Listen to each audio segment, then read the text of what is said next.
1 Chronicles chapter 19. Victories over Ammonites and Arameans. Afterwards Nahash, king of the Ammonites, died, and his son Hanun became king. David thought, I will show kindness to Hanun, son of Nahash, since his father was kind to me.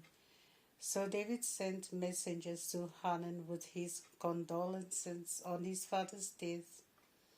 But when David's servants reached Hanun in the land of the Ammonites to present these condolences, the Ammonite leader said to Hanun, Do you think David means to honor your father when he sends you messengers of sympathy?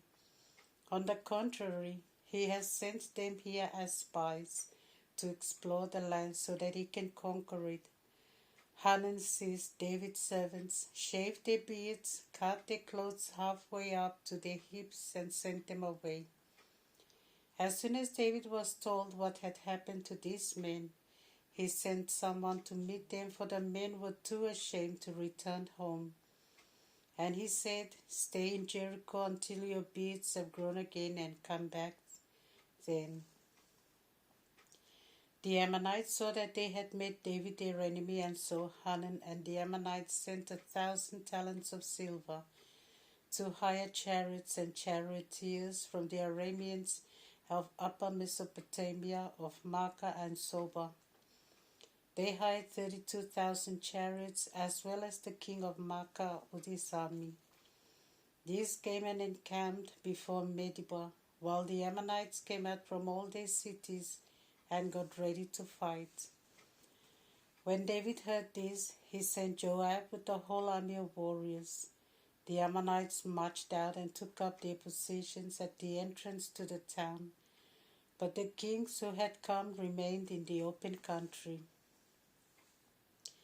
Joab, seeing that he had to fight on two fronts, to his front and to his rear, chose the best fighters of the Israelites and drew them up in line facing the Arameans. He placed the rest of the troops under the command of his brother Abishai to face the Ammonites. He said to him, If the Arameans prove too strong for me, you shall come to my help. If the Ammonites prove too strong for you, I will come to your help. Take courage and fight hard for the sake of our people and the towns of our God, and may the Lord do as he thinks right. Joab and the force with him advanced to attack the Arameans, who fled before him.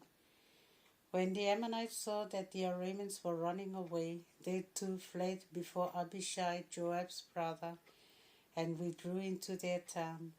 Then Joab came back to Jerusalem. Seeing that they had been defeated by Israel, the Arameans sent messengers and mobilized the Arameans from beyond the river with Shopash, commander of Hadadezer's army, at their head. News of this was brought to David, who gathered the Israelite troops, crossed the Jordan, and met them. David drew up his line of battle facing the Arameans, and the fighting began. But the Arameans fled before Israel, and David killed 7,000 of their chariot teams and 40,000 foot soldiers. He also killed Shopash, their general. When the kings who were subject to Hadadezer saw that they had been defeated by Israel, they made peace with David and became subject to him. After this, the Arameans refused to give help to the Ammonites. 1 Chronicles chapter 20. At the turn of the year, the time when kings go to war, Joab set out with the army to invade the land of the Ammonites, and he went and laid siege to Rabbah. David, however, remained in Jerusalem. Joab attacked Rabbah and destroyed it. David took the gold crown from the head of the Ammonite idol Milcom. They found that it weighed 1 talent of gold. In it was set a precious stone, which made an ornament for David's head. He carried off a great quantity of loot from the town. He brought away its population and set them to work with saws, iron picks, and axes. David treated all the Ammonite towns in the same way. Then David and the whole army returned to Jerusalem.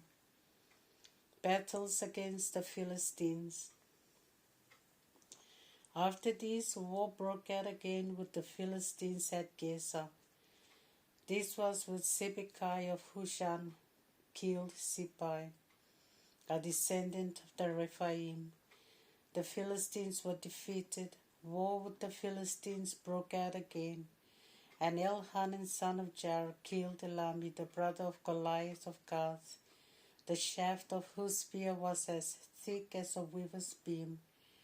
There was another battle at Gath, where there was a giant with 6 fingers on each hand and 6 toes on each foot, 24 in all. He too was a descendant of Rephaim. When he defied Israel, Jonathan, son of David's brother Shemaiah, killed him. These men were descended from Rephaim of Gath, and they were killed by David and his guards. Job chapter 15. Eliphaz, second speech. Eliphaz the Temanite spoke. Would a wise man answer with windy arguments, puff himself up with an east wind? Would he argue in empty talk, in words that are meaningless? You are undermining piety and hindering meditation in God's presence. Your iniquity instructs your mouth, and you talk like the crafty. You are condemned by your own mouth, not mine. Your own lips testify against you. Are you mankind's firstborn? Were you brought forth before the hills? Are you privy to God's counsels? Do you alone possess wisdom? What knowledge have you that we do not have? What do you understand that is obscure to us? The gray-haired and the aged are among us, men older than your father. Are God's consolations too small for you, and the words spoken gently to you? Why does your heart carry you away and do your eyes flash, that you turn your anger against God and utter such words as these? What is a man that he should be blameless, the child of woman to be upright? If God puts no trust in his holy ones, and the heavens are unclean in his eyes, how much less man who is vile and corrupt, who drinks evil as he drinks water? Listen to me, and I will explain. I will tell you of my experience and of the sages' teachings passed on to them by their fathers, to whom alone the land was given, when no foreigner moved among them. The wicked are in torment all their days, and limited years are in store for the tyrant.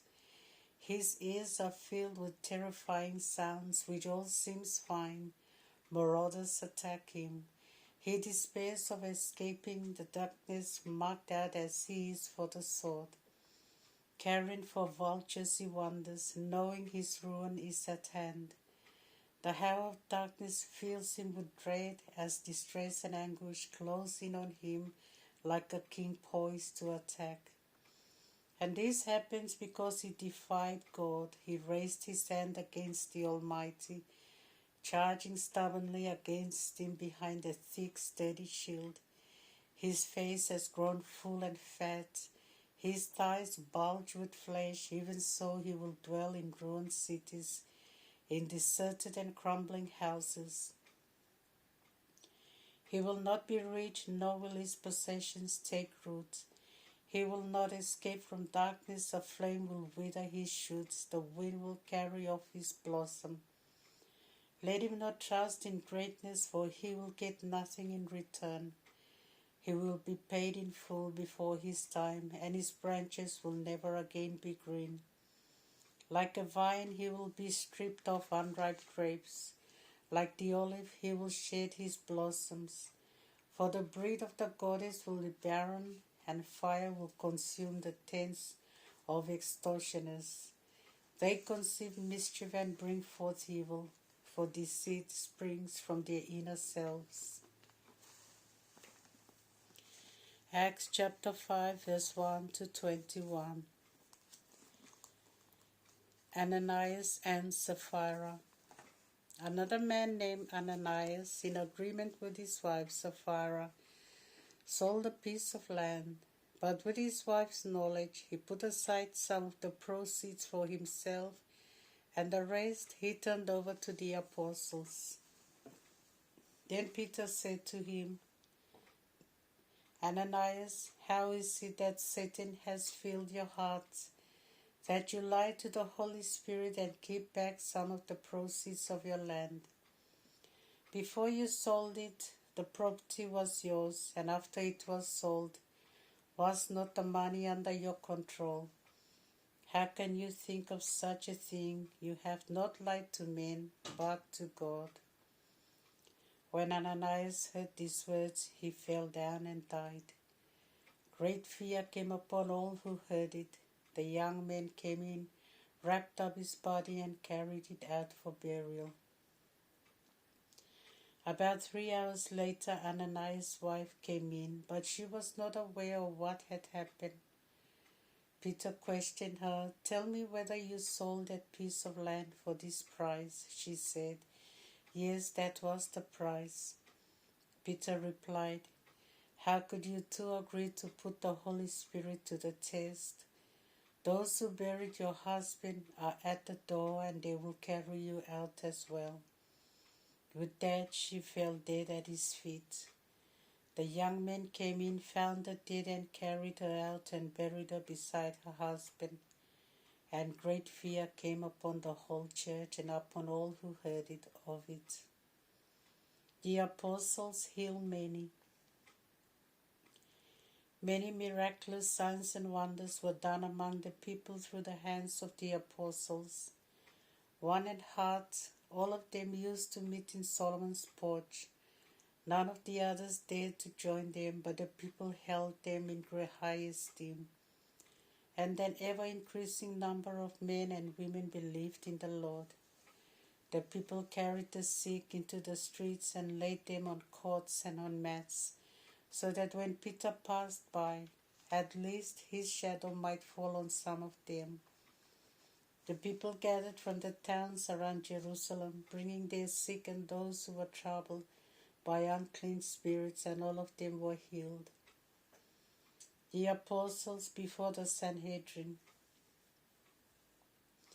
The high priest and all his supporters, that is, the party of the Sadducees, became very jealous of the apostles.